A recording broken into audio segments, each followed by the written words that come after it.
Dear friends, we know real estate is a passionate subject where we all involved like to build something which benefit us as well as benefits the society.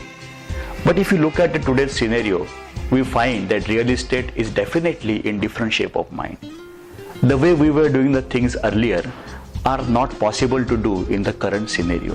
We need to change our approach towards real estate business.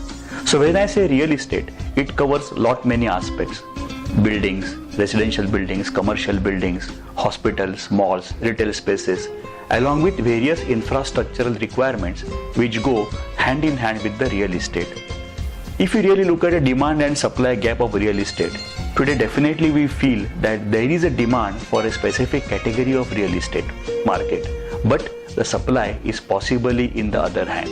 There are various other aspects of houses being kept underlocked, various rental policies. A lot of things are there which are directly affecting our real estate business.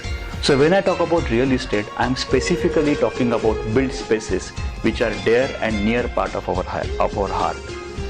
If you look at real estate cycle, it is definitely in depression phase. It is really a downturn side, and which are clearly indicated by the various aspects like availability of loan, non-availability of loan, non-availability of funds, as well as vacancy rates and a decrease in the job. But due to various government policies, it is definite that infrastructure boom is going to help our real estate to grow in the coming days. As we know, urbanization in India is at its peak. We expect to be almost 56% urbanized in next 10 years. So take care of this highest rate of urbanization, their increasing needs, their increasing aspirations. We have to build more and more the better part of India. So a question you can ask ourselves, that are we ready to accept these new year challenges or developing India into a new shape?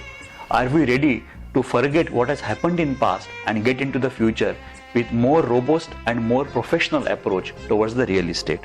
I definitely understand perfection in design, perfection in finance and cost plans, perfection in execution, perfection in sales and marketing, and perfection in project monitoring as well as sales and marketing are the more important aspects we need to cover. But there is a process of real estate doing a business. So that process is like this.